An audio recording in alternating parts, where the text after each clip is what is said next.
is art and does AI have a role in that? I'm asking as a photographer, and my credentials as a photographer are I've been shooting film since the early 1990s. I learned in high school, just a couple blocks over that way, actually. Been a long time fan of Ansel Adams. And I've also been paid to shoot weddings, headshots, family shots, mini sessions. Now I shoot mainly for fun. And I think shooting for fun is probably my biggest and most important qualification, that I love the medium. Going back to Ansel Adams, he said there were two. He wrote a seminal series of books on photography. And he said that there were two parts of photography. One is the exposure, and the other is the development. And I've always taken that as license to do stuff in the darkroom, or like a lot of photographers, you take a shot and then you know you've got something in the shot you don't want, and you're just like, oh, I'll fix it in post. I guess that's the root of my question. It's early spring here on the west coast of Canada. Cherry blossoms are in bloom. And I wanted to I was walking down the street, I saw this cool shot, and I wanted to try, just something with the golden mean, that golden ratio, all that. But there was a little bit of tree branches that I didn't want in the shot. And I took the shot and I was like, oh, I'll just delete it in post. But then as I saved it, I was like, what does post even mean anymore? And that typically involves AI now.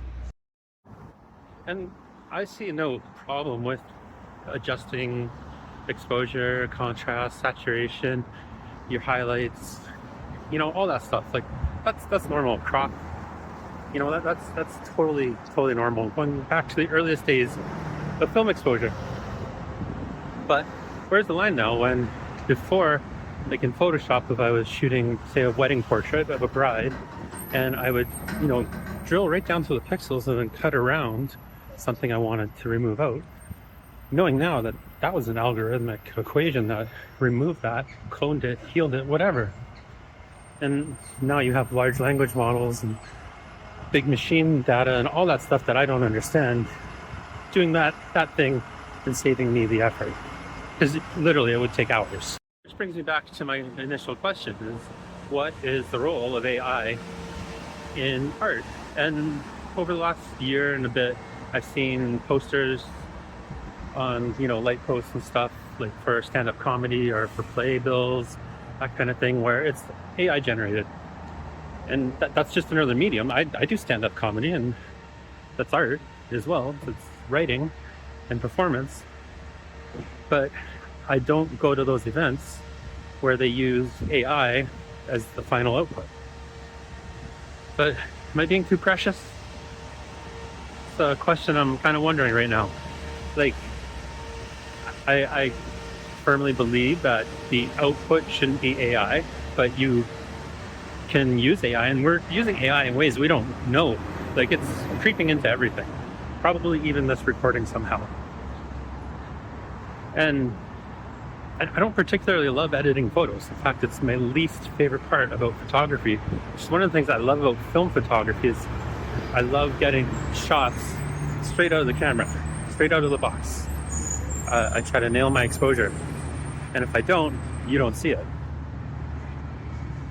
And my hot take in photography is, if you want the film look, just shoot film, Maybe my question isn't really, does AI have a place in art?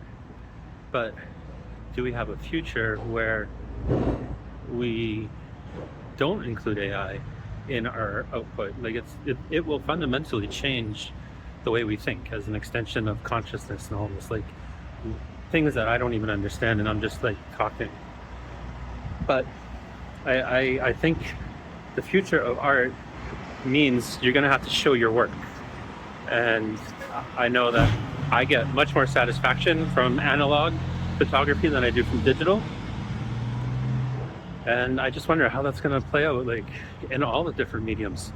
But one thing I know for sure, regardless of whether you use AI as a tool to leverage your creativity or not, you gotta love the process. And that is what makes you an artist.